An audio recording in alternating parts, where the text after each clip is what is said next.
అందరికీ నా నమస్కారాలండి. ఇప్పుడు మీరిక్కడ చూస్తుందొచ్చేసి పీసీవీ ఇంగ్లీష్ ఎస్సే .blogspot.com ఏదైతే బ్లాగ్ ఉందో అందులో యానిమల్ ఫామ్‌కి సంబంధించి మీకు ప్రతి చాప్టరు సంబంధించినటువంటి ప్లేలిస్ట్. ఇది మీకు క్లిక్ చేయంగానే మీకు ఇక్కడ ఈ విధంగా చూడండి. ఈ విధంగా ఓపెన్ అవుతుంది. ఈ విధంగా ప్రతీదీ మీకు అదిగోండి సెకండ్, థర్డ్, ఫోర్త్ ఇట్లా ఫస్ట్ నుంచి అండ్ 10 చాప్టర్స్ ఏవైతే ఉన్నాయో ఇలా ఓపెన్ అయ్యి కనబడుతుంది. మీరేందంటే ఇది చాలా ఒక్కొక్కటి 30 మినిట్స్ లోపలే ఉంటుంది. చాలా టోటల్ కవర్ అయినాయి అనమాట. చాలా చక్కగా వివరించబడినాయి. మీకు చాలా ఉపయోగపడతాయి. ఎందుకంటే ఇది టెట్‌కి యాస్ వెల్ యాస్ డీఎస్సీకి ఉండడం జరుగుతుంది కాబట్టి స్కూల్ అసిస్టెంట్ ఇంగ్లీష్ వాళ్ళకి. అంతేకాదు టీజీటీకి ఉంది, పీజీటీకి ఉంది. అన్నిటికి ఉందన్నమాట. అందుకని చాలా చాలా ఇంపార్టెంట్ ఇది. మీకు ఇక్కడే పీడిఎఫ్ కూడా దీనికి సంబంధించి ఏవైతే ప్లేలిస్ట్‌లో ఉన్నాయో వీడియోస్ 10 వీడియోస్ సంబంధించిన పీడిఎఫ్. మీరు ఒకవేళ చూసి నోట్స్ రాసుకునేటట్లయితే పీడిఎఫ్ తీసుకోవాల్సిన అవసరం అయితే లేదు. అండ్ ఎవరైతే చదువుకున్న తర్వాత ప్రతి చాప్టర్‌కి 25 ఎంసీక్యూస్ చొప్పున ఉంటాయండి. 250 మల్టిపుల్ చాయిస్ క్వెషన్స్. అయితే సెకండ్ చాప్టర్‌కి ఇంకో 25 ఎంసీక్యూస్ ఎక్కువగా ఇవ్వడం అయితే జరిగింది. దానికి సంబంధించి ఈ టోటల్ ఎంసీక్యూస్ అన్నీ డిఫరెంట్‌గా ఇంకో పీడిఎఫ్‌లో వీటిని క్లిక్ చేయంగానే మీకు కనబడతాయండి. అక్కడి నుంచి మీరు అయితే పర్చేస్ చేయొచ్చు. అదిగోండి ఈ విధంగా మీకు కనబడడం జరుగుతుంది. క్లిక్ చేసినప్పుడు ఈ పీడిఎఫ్స్ మీకు అవసరమైతే తీసుకోవచ్చు. లేదంటే సింపుల్గా నోట్స్ రాసుకుంటే సరిపోతుంది. ఈ ప్లేలిస్ట్ వచ్చేసి మీకు డిస్క్రిప్షన్లో ఇవ్వడం జరుగుతుంది. అట్లానే ఐ కార్డ్స్ కానివ్వండి, ఇట్లా మీకు ఏంటంటే లేదా సింపుల్గా లింక్ అని ఈ వీడియో కింద లింక్ అని కనుక అడిగినట్లయితే యానిమల్ ఫామ్ సంబంధించిన టోటల్ లింక్ మీతో షేర్ చేసుకోవడం జరుగుతుంది. 8వ చాప్టర్కి వచ్చేసామండి యానిమల్ ఫామ్కి సంబంధించి. యానిమల్ ఫామ్లో ఇప్పుడు ఒక్కొక్కటి ఏదైతే నెపోలియన్కు ఉన్నటువంటి ఏదైతే అడ్డంకులు ఉన్నాయో అవన్నీ తొలగిపోతుంటాయి. తన అరాచకత్వానికి కానివ్వండి, తన నిరంకుశత్వానికి కానివ్వండి అడ్డు తగిలేది ఏదీ లేకుండా పోతుంది. ఆఖరికి తాను బాక్సర్ వైపు కూడా అంటే బాక్సర్ని కూడా అవసరమైతే తీసేయాలి. అంటే వర్కింగ్ క్లాస్ అండి వీళ్ళు. చాలా ఎక్కువ మంది జనం ఉంటారు. ఇప్పుడు ఇంటెలెక్చువల్స్ బెంజమిన్ ఉన్నాడు. Benjamin is intellectual. Benjamin represents intellectual people of Russia. వీళ్ళు అసలు కలగజేసుకోవడానికి సిద్ధంగా లేరు.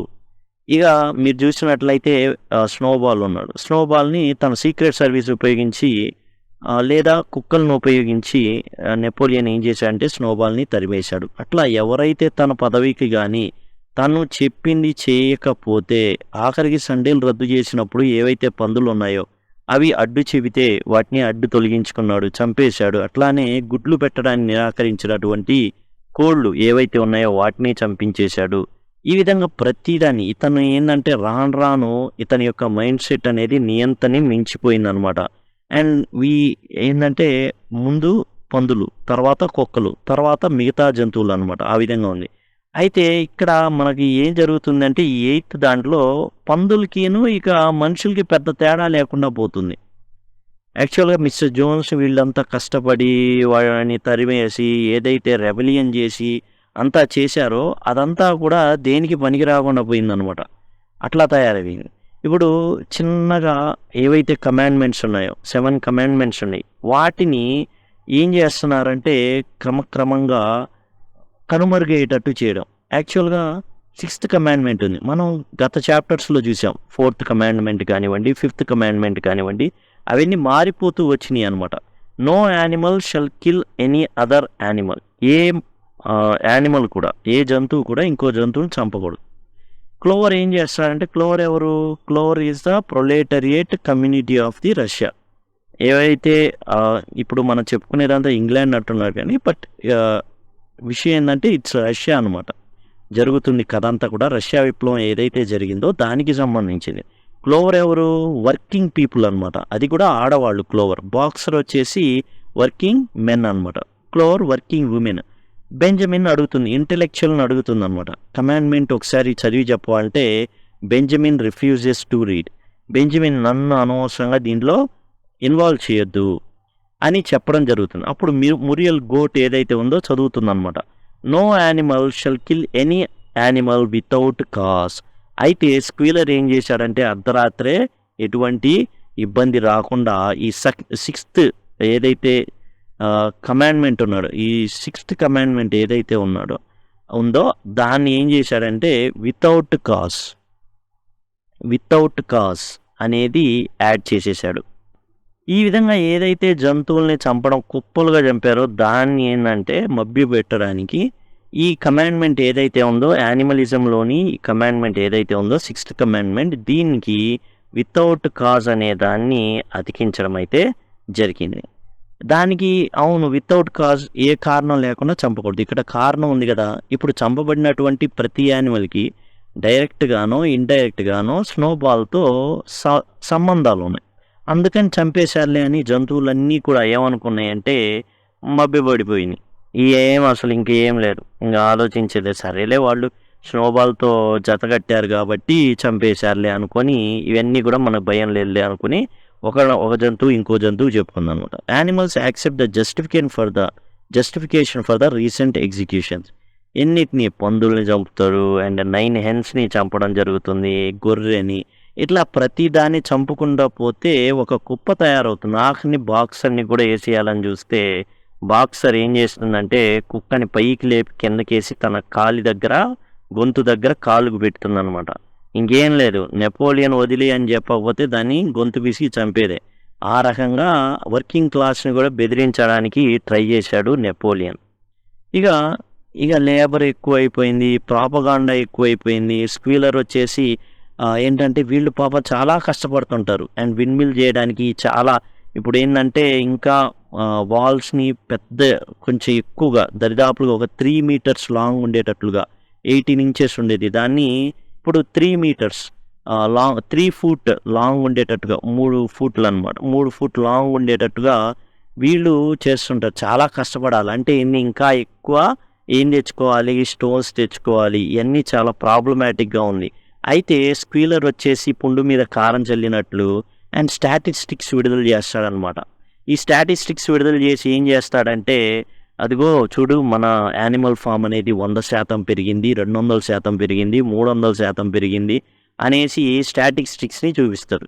యానిమల్ ఏమో అదేంద్రా బాబు మన living conditions, the animals feel their living conditions are not improving, no better than Jones టైంలో ఉన్న టైం కంటే ఇప్పుడేం మన పరిస్థితులు ఏమీ అంతగా మెరుగుపడలేదే. కానీ వీడేంది స్క్వీలర్ ఏంది రకరకాల స్టాటిస్టిక్స్లో యానిమల్ ఫామ్ అనేది చాలా అభివృద్ధి చెందిందని చెప్తున్నాడు. వీళ్ళ జీవితాలు మాత్రం మారలా. ఇక నెపోలియన్ తనకంటూ ఏంటంటే ఐసోలేషన్, ఎవ్వరికి కనబడ్డు, తానొక్కడే ఉంటాడు, ఎవ్వరికి కనబడేం లేదు. తన ఏంటంటే తాను ఏదైతే ఉంటున్నాడో తాను ఒక రేంజ్ నియంతగా అంటే ఇంకెప్పుడు రాడు, దేనికి రాడు, ఏ అకేషన్కి రాడు, ఎప్పుడో ఒకసారి కనబడతాడు. పబ్లిక్ కనబడడం చాలా చాలా తక్కువ అనమాట. ఎప్పుడైనా కనబడినా చుట్టూ కుక్కలు ఉంటాయి అండ్ ఒక కాకరలు వెళ్ళిద్ది ముందుగా, రాజా మార్తాండ అనుకుంటా వెళ్ళినట్టుగా వెళ్తుంది అనమాట. ట్రంపిటర్ లాగా అట్లా వచ్చేటప్పుడు బూర ఊహించుకుంటా వస్తుంటారు కదా పెద్ద పెద్దోళ్ళు వచ్చేటప్పుడు. రాజుగారు వచ్చేటప్పుడేమో ఇది ఉంటుంది టోటల్గా రాజా మార్తాండ అట్లా సపరేట్గా తినేవాడు, తనకంటూ సపరేట్గా. Mister Jones Crown Derby dinner set ఏదైతే ఉందో ఆ డిన్నర్ సర్వీస్ అవి వాడుకునేవాడు అనమాట. అంటే మిస్టర్ జోన్స్ని తాను పోల్చుకునేవాడు. అంతేకాదు చాలా టైటిల్స్ పెట్టుకున్నాడు, చాలా తనకేంటంటే చాలా బిరుదులు తనకు తానే తగిలించుకున్నాడు అనమాట. ఆ బిరుదులు చూద్దాం. అంతేకాదు తన పుట్టినరోజుని ఏం చేయాలంటే గన్ అనేది పేల్చాల నెపోలియన్ బర్త్డే రోజున. అలానే 2 అదర్ అకేషన్స్ ఉన్నాయి కదా, బ్యాటిల్ ఆఫ్ కౌషెడ్ ఒకటి ఉంది, అలానే రెబిలియన్ డే ఏదైతే ఉందో అప్పుడు పేల్చేటప్పుడుతో పాటు నెపోలియన్ యొక్క బర్త్డే అప్పుడు కూడా ఏం చేయాలి, తుపాకీ అనేది పేల్చాలి. ఇక బిరుదులు వచ్చేసి అవర్ లీడర్ కామ్రేడ్ నెపోలియన్ ఏదో బిరుదు కాగా, ఫాదర్ ఆఫ్ ఆల్ యానిమల్స్ ఎవరంటే స్క్వీలర్ అనమాట, terror of mankind, protector of sheepfold, ducklings friend. ఈ విధంగా స్క్వీలరు ఎవరైతే ఉన్నారో వీళ్ళందరూ కూడా ఆయన అలా పిలిచేవాళ్ళు, ఫాదర్ ఆఫ్ యానిమల్స్. ఇక్కడ ఉన్న యానిమల్స్ అందరికీ తండ్రి అంటే జాతిపితలాగా అన్నమాట వాటికి. టెర్రర్ ఆఫ్ మ్యాన్ కైండ్ అంటే మ్యాన్ కైండ్కే ఉచ్చబోయిచ్చేవాడు అనేసి, అంటే భయపడి అసలు గడగడ వణుకుతారనేసి. అండ్ షీప్ ఫోల్డ్ గొర్రెల కాపరి, ఎందుకంటే ఈ గొర్రెలే ఇతన్ని ఎక్కువగా మోసేవి. 4 legs గుడ్ 2 legs బ్యాడ్ అనేసి బాగా మోసేవి. అండ్ స్నోబాల్ ఉన్న టైంలో కూడా షీపే, అంటే వీళ్ళెవరు వెర్రి జనం. ఈ జనానికి తాము బాగుపడుతున్న ఏం వద్దు, తమకి వేరే వ్యాపకాలు ఉంటాయి, తాగుబోతులు ఉంటాయి, వేరే వ్యాపకాలు ఉంటాయి, వీటికి అసలు అనవసరం. వీటికి ఏంటంటే ఉన్నాడు, వాటి రేషన్ వాటికి వస్తే అంతే. డక్లింగ్స్ ఫ్రెండ్ అండ్ డక్లింగ్స్ ఫ్రెండ్ అంటే డక్స్కి స్నేహితుడు. ఈ విధంగా ఇక a poem title comrade Napoleon is compose by minimus. మనకు మినిమస్ పోయిట్ ఉన్నాడు, చెప్పుకున్నాం ఇంతకుముందే. జనాల్ని ఎలా వేరేవాళ్ళని చేసేవాళ్ళు అంటే స్క్వీలర్ మాట, మినిమస్ పాట, కుక్కల వేట. ఈ విధంగా దీంతో అతను చాలా కంట్రోల్ చేయడం మొదలుపెట్టాడు అనమాట. కామ్రేడ్ నెపోలియన్ అనేటటువంటి పోయం రాశాడు మినిమస్. ఇది ఎంత బాగా నచ్చిందంటే నెపోలియన్కి, ఏదైతే 7 కమాండ్మెంట్స్ ఉన్నటువంటి బాన్ గోడకి ఎదురుగా ఆపోజిట్ ఎండ్లో, ఈ 7 కమాండ్మెంట్స్కి ఎదురుగా ఆపోజిట్ ఎండ్లో గోడ మీద రాయడం జరిగింది. పెద్ద గిడ్డంగి ఏదైతే ఉందో గోడ మీద రాయడం జరిగింది. The poem praises Napoleon extravagantly. అసలు నెపోలియన్ని ఒక రేంజ్లోకి తీసుకెళ్ళింది అనమాట. అసలు నెపోలియన్ అంటే ఎంత గొప్పోడు, ఎంత ఆ పోయంలో రాయడం అవన్నీ జరిగిందనమాట. అయితే ఇప్పుడు మినిమస్ ఏం చేశాడు, ఈ పోయం రాసేసి నెపోలియన్ యొక్క చాలా మన్ననలు పొందాడు. ఇప్పుడు స్క్వీలర్ పాపం వెనకబడినట్టు అనిపిస్తుంది. కాబట్టి ఏం చేశాడంటే అయ్యగారు మరి నెపోలియన్ దగ్గరికి వెళ్ళిపోయి, అయ్యగారు నేను మీ చిత్రపటం గీసి మీ బిగ్ బాన్ ఏదైతే మన సమావేశం జరుగుతుందో బిగ్ బాన్లో, అక్కడ అంటే ధాన్యపు గిడ్డంగి ఏదైతే ఉందో అక్కడ మీ ఫోటోని నేను తగిలిస్తానండి అని చెప్తే నెపోలియన్ ఓకే అని చెప్పాడు. ఇప్పుడు అతను గోడ మీద ఏదైతే 7 కమాండ్మెంట్స్ ఎదురుగా ఈ నెపోలియన్ పోయం ఉందో అక్కడ కింద మినిమస్ అని రాసుకున్నాడు. అట్లానే ఇతను కూడా వైట్ కలర్లో ఏం చేస్తాడంటే మరక అంటని నెపోలియన్ అనమాట, ఒక్క మరక లేదు ఈ నెపోలియన్లో అనేసి వైట్ కలర్లో నెపోలియన్ బొమ్మ గీసి, ఎవరు స్క్వీలర్ గీసి, అది ధాన్యం గిడ్డంగి ఏదైతే బాన్ ఉందో ఆ బాన్లో ఏం చేస్తాడంటే పెద్ద ఫోటో అనేది గీసేసి కింద ఆర్ట్ బై స్క్వీలర్ అని వేసుకుంటాడు. అప్పుడు కానీ అతనికి చల్లారదనమాట. ఆ విధంగా స్థుతులు అనమాట, పందులు ఇదే పనిలో ఉండేవి. A pig named Pinkeye was given the task of testing all the food before Napoleon ate it. ఈ నెపోలియన్కి చావు భయం కూడా ఎక్కువైంది, ఏమైనా జరగవచ్చు, తను ఒంటరిగా ఉంటున్నాడు కాబట్టి ఏదైనా చేయొచ్చు ఈ భయం అనమాట. తనకు తెలుసు మొత్తం యానిమల్ ఫామ్ని దరిద్రంలో తీసుకెళ్తున్నాడు, తొక్కేస్తున్నాడు, చంపేస్తున్నాడు అనే విషయం తెలుసు. కానీ ఏంటంటే నేను గొప్ప చేస్తున్నానని పైకి, మంచి చేస్తున్నానని పైకి చెప్పడం, తర్వాత జరిగేది ఏంటంటే చావు భయంతో గడగడగడ వనకడం. అందుకని ఎవడైనా ఏదైనా విషయం కలుపుతాడని పింక్ ఐ అనే పందిని పెట్టుకున్నాడు. ముందు పింక్ ఐ తింటుంది, ఆ తర్వాత పింక్ ఐ తిన్న తర్వాతే నెపోలియన్ ఆహారాన్ని ముట్టేవాడు. When wheat crop was full of weeds. ఇక అప్పుడు పంట పండింది, గోధుమ పంట. అందులో మొత్తం కలుపులే ఉన్నాయి, కలుపు మొక్కలే పెరిగిపోయింది. దాంతో snow ball mixed seeds with the seed corn. అది ఏది జరిగినా సరే తాను బాధ్యత తీసుకోడు అనమాట. పలానా వ్యక్తి చేశాడు, ఇంకెవరు దొరికేది ఒక్కడే ఒకడు, స్నోబాల్ చేశాడండి ఇదంతా అని నెపోలియన్ చెప్పేవాడు. అంతేకాదు దానికి ఏంటంటే ఎవరినో ఒకరిని బలిపశువు చేయాలి. గ్యాండర్ అంటే మగబాత్ అనమాట. Who had been privy to the plot commit suicide by swallowing deadly nightshade berries. ఇక ఇది ఒకరి చేత ఒప్పిస్తాడనమాట. అరే నేను చూశానని చెప్పు అంటే సరే అని వాడు ఒప్పుకుంటాడు. తర్వాత జరిగేది ఏంది, వీడిని కూడా చంపేయాలి. వాడి నాయన ఇదేంద్రా ఇలా ఇరుక్కున్న, అవసరం వాడి చేతిలో చావడం కదా, నేనే చావడం బెటర్ అని ఈ మగబాత్ తానే ఏం చేసింది అంటే నైట్ షేడ్ బెర్రీస్ అని తినేసి చచ్చిపోవడం జరిగింది. ఆ విధంగా ఏంటంటే ముసుగులో చేసిన వ్యవహారాలు అన్నిటినీ బయటికి రానియకుండా ఈ విధంగా చావుతో కప్పేవాడు Napoleon. Windmill to be named as Napoleon mill. Windmill కూడా నెపోలియన్ మిల్ అని పేరు పెట్టుకోవడానికి సిద్ధపడతాడనమాట. ఇక నెపోలియన్ ఏం చేస్తాడంటే తన దగ్గర ఉన్నటువంటి టింబర్ని అమ్ముదాం అనుకుంటాడు. ఎందుకు టింబర్ అమ్మాలి, మరి కొత్తగా తాగుడికి అలవాటు పడతాడనమాట. ఇప్పుడు ఏంటంటే టింబర్ అమ్మాలా, డబ్బులు సంపాదించుకోవాలి. ఇప్పుడు ఈ టింబర్ని ఫ్రెడరిక్ అమ్ముదామా, పిల్కింగ్టన్గా అమ్ముతామా అనేసి నెగోషియేషన్ అనేది స్టార్ట్ చేస్తాడు. Ultimately selling it to Frederick who paid with forged back notes. ఇక్కడ ఏం జరుగుతుంది అంటే ఫ్రెడరిక్ డినోట్స్ హిట్లర్ అండి, అండ్ పిల్కింగ్టన్ అంటే యూకేకి సంబంధించిన అధినేత. ఇప్పుడు ఫ్రెడరిక్కి అమ్ముదామా, పిల్కింగ్టన్కి అమ్ముతామా? అయితే ఫ్రెడరిక్కి కోపం ఉంది, ఎవరి మీద, నెపోలియన్. కారణం నెపోలియన్ తన పీజియన్స్ని పంపించి ఈ ఏదైతే ఫ్రెడరిక్ ఉన్నటువంటి ఈ యొక్క పించ్ఫీల్డ్ ఫామ్లో డెత్ టు ఫ్రెడరిక్ అని చెప్పించడం మొదలు పెడతాడు. అయితే ఎక్కడ అంటే ఈ పీజియన్స్ వెళ్ళిపోయి మా యానిమల్ ఫామ్‌లో చాలా బాగుంటుంది. మీ వాడంట చంపేస్తున్నాడంట గదా! మిమ్మల్ని death to Frederick, death to Frederick, death to Frederick అనేసి ఈ పావురాలంటున్నాయి. అయితే నెపోలియన్ ఏం చేస్తాడంటే పిలిచి మనకి వాడికి వ్యాపార సంబంధాలు ఏర్పడేటట్టున్నాయి కాబట్టి ఈసారి నువ్వేం చేస్తావంటే పిల్కింగ్టన్ ఫామ్‌కెళ్ళు. ఏది పిల్కింగ్టన్ అంటే ఫాక్స్‌వుడ్ ఫామ్‌కెళ్ళిపోయి అక్కడ కేకలేయి. డెత్ టు పిల్కింగ్టన్, డెత్ టు పిల్కింగ్టన్ అనేసి. ఈ విధంగా అనమాట. మరి ఫ్రెడరిక్ ఊరుకుంటాడా? ఫ్రెడరిక్ ఆల్రెడీ కొన్ని ప్లాన్స్ యేసుకొనున్నాడు. దాని ప్రకారం ఏందంటే విండ్ మిల్‌ని ఎలా అయినా నాశనం జేయాలి. ఈ విండ్ మిల్‌ని నాశనం చేయాలనున్నాడు. కలప కొనడానికి వస్తాడు. వచ్చేసి ఏందంటే మొత్తం జూసుకుంటారు. కొనేసి బ్యాంక్ నోట్లు ముందు ఏం చేస్తాడంటే చెక్ రాసిస్తా అంటాడు. నెపోలియన్ నో అంటాడు. నెపోలియన్ నో అంటే సరే అని నోట్లు ఇస్తాడనమాట. నెపోలియన్ దాన్ని కూడా చాలా గొప్పగా చెప్పుకుంటాడు. మనం మోసం చేద్దాం అనుకున్నాడు. ఏదో చెక్ ఇద్దాం అనుకున్నాడు. నో, నో, నో మాకు నోట్లే కావాలని చెప్పాం. నోట్లు ఇచ్చారు ఇవ్వబోతున్నా అని చెప్తాడు. నోట్లు ఇస్తాడు. వెళ్ళిపోయిన తర్వాత రాత్రికి తెలుస్తాయి ఆ నోట్లన్నీ ఫేకి అని.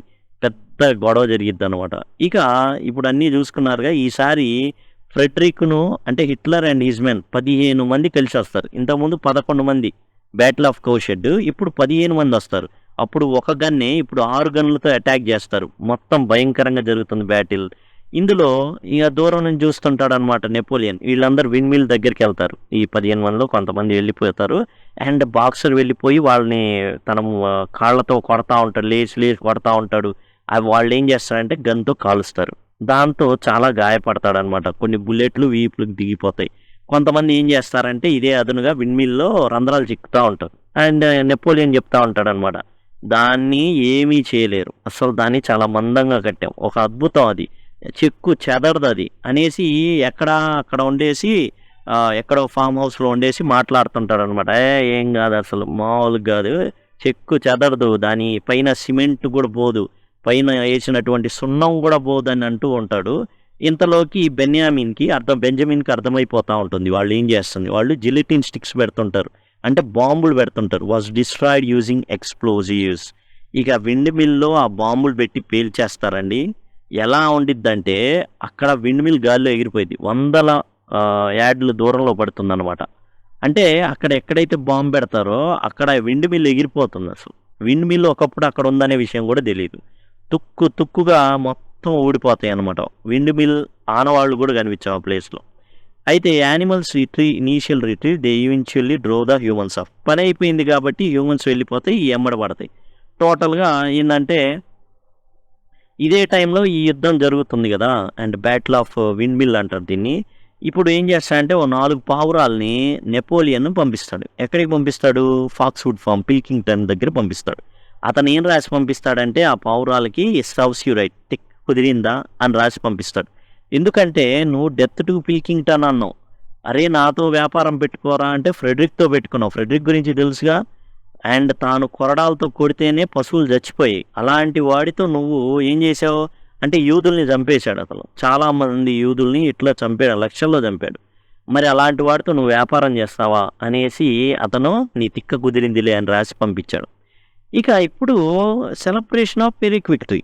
అసలు ఇప్పుడు బాక్సరు జంతువులన్నీ బాధపడుతూ ఉంటాయి. అరే ఏంద్రా విండ్ మిల్ ఎగిరిపోయింది ఏంద్రా, విండ్ మిల్ ఆనవాళ్ళు లేదేంద్రా, అయ్యో అని బాధపడుతుంటాయి. అప్పుడు వస్తాడండి స్క్వీలరు. అప్పుడు దాకా ఎక్కడో దాక్కొని ఉంటాడు. దాక్కొనుండి వెంటనే వచ్చి యో చూడండి మన నెపోలియన్ మనకు విజయాన్ని చేకూర్చాడు అనేసి ఎగురుతూ ఉంటాడనమాట. ఇది మన విజయం అని అంటూ ఉంటాడు. ఈ జంతువులన్నీ అడుగుతాయి ఇది విజయమా? ఏముందని విజయం? గతంలో ఉన్నవన్నీ పోతే విజయం ఏంటి అని అడుగుతాయి అనమాట. Despite the destruction of windmill the pigs especially Squealer declared a victory.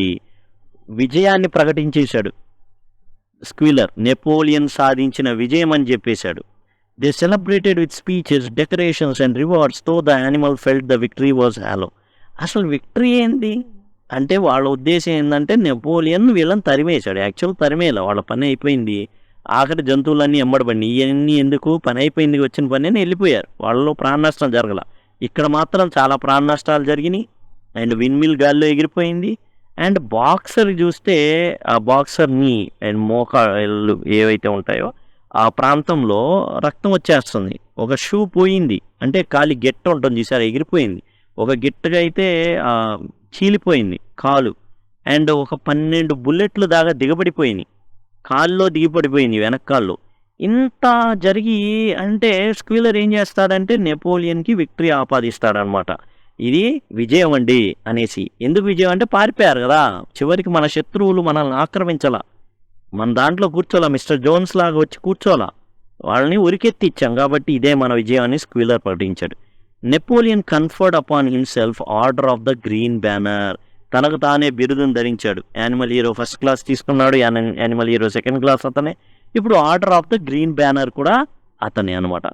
ఇక ఈ క్రమంలో వీళ్ళు కొత్తగా ఏం చేస్తారంటే కొన్ని సీసాలు ఉంటాయి విస్కీ మిస్టర్ జోన్సీ, అవి కనబడతాయండి.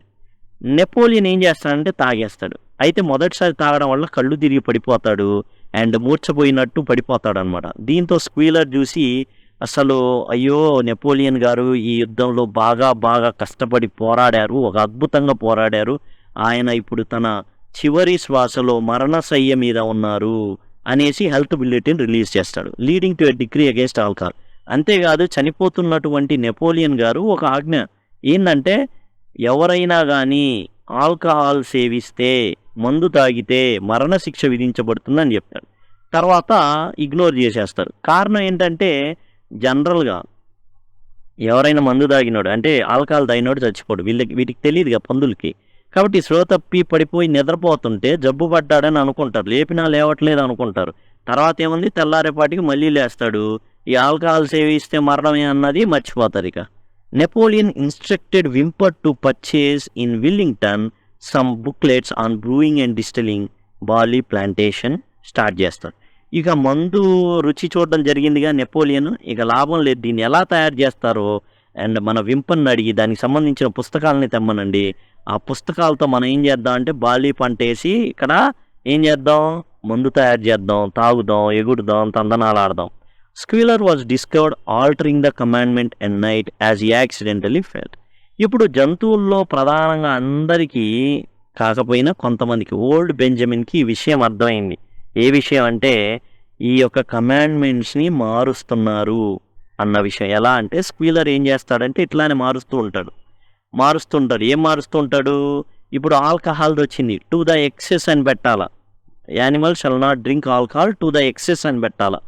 కాబట్టి ఇప్పుడు దీన్ని రాస్తా జారి కింద పడతాడు. ఆ నిచ్చెన పడుతుంది, పెద్ద శబ్దం వస్తుంది, యానిమల్స్ అన్నీ పరిగెత్తుకుంటా వస్తాయి అండ్ స్క్వీలర్ రెడ్ హ్యాండెడ్గా దొరికిపోతాడు. కానీ ఎవరికి ఏం అర్థం కాదు ఇలా చేస్తున్నాడు అనేసి. దాంతో ఇప్పుడు ఏం జరుగుతుంది అంటే వెంటనే ఫామ్ హౌస్ నుంచి కుక్కలు పరిగెత్తుకుంటా వస్తాయి. ఎస్కాట్ ఇచ్చి స్క్వీలర్ని మళ్ళీ తీసుకెళ్తాయి. జంతువులన్నీ కూడా నోరు తెరుచుకొని చూస్తూ ఉంటాయి, ఎందుకంటే వాటికి చదవడం రాదు కాబట్టి. కానీ ఆ విషయాలన్నీ తెలిసిన ఒకే ఒక్క intellectual person old Benjamin represent intellectuals అనమాట. ఇక అందుకని ఇది ఏంటంటే ఏదైతే ఏ మార్పు జరిగిందంటే 5th commandment no animal shall drink alcohol to excess అనేది యాడ్ చేస్తారు. యాక్చువల్గా జోన్స్లో ఉన్నటువంటి ఏదైతే చెడు ఉందో అవి ఉండకూడదు. No animal shall kill any animal, no animal shall sleep on bed, ఇలాంటివి ఉంటాయి. No animal shall drink alcohol, వీటన్నిటిని కూడా మార్చుకుంటా వస్తారు. No animal shall sleep on beds, దానికి విత్ షీట్స్ అని యాడ్ చేస్తాడు. అట్లానే ఇప్పుడు చూడండి, no animal shall drink alcohol అంటే 2 ఎక్సెస్, ఎక్కువగా తాగకూడదంట. No animal shall kill any animal without cause అంట. ఇలా యాడ్ చేసేస్తూ ఉంటాడు. యానిమల్స్ని ఈ విధంగా చాలా మ్యానిపులేషన్కి గురి చేయడం, అలానే నెపోలియన్ ఏది చెప్తే అది నమ్మేటట్టు చేయడం. ఎవరు? స్క్వీలర్. ఎవిడెన్స్ ఉన్నా despite evidence of his deceit and betrayal, అతను మోసం చేస్తున్నాడు, అంతా ఏమారుస్తున్నాడని తెలిసినా ఎవ్వరూ ఏమీ చేయలేకపోతున్నారు. కారణం స్క్వీలర్ ఏం చేస్తాడు, మాటలు చెప్తాడు. ఏం చెప్తాడు? జోన్స్ వస్తాడు జాగ్రత్త, మళ్ళీ ఇంకా చాలు, అదొక్కటి చాలు. మన నెపోలియన్ అన్న చాలా గొప్పవాడు. నెపోలియన్ అయ్యగారు మామూలు అయ్యగారు కాదు, గొప్ప అయ్యగారు. ఆయన మామూలు కాదు, అంతే ఇంకంతే, దైవాంశ సంభూతుడు, మాట్లాడకూడదు. సరే ఎవడైనా ఇది చేశాడా, పాటలు మరి ఏంటి డ్రామాలు స్కిట్టులు వేసి మరి మీకు స్వాతంత్రం వచ్చిందని చెప్తాడు అయ్యగారు. ఇక ఆ విధంగా మోసం చేయడం తెలిసినా కానీ ఏం చేయలేదు, ఎందుకంటే కుక్కలు ఉన్నాయి, వేటాడతాయి. కాబట్టి అన్నీ తెలిసినా కానీ ఏమీ చేయలేనటువంటి పరిస్థితికి జంతువులన్నీ వచ్చేసినాయి. ఓల్డ్ బెంజమిన్ అంటే ఇంటెలెక్చువల్స్ ఇన్ రష్యాకి ఈ విప్లవం పట్ల అన్నీ తెలుసు, కానీ ఏమీ చేయలేరు అంతే, ఏమీ చేయడానికి వీలు లేదంతే.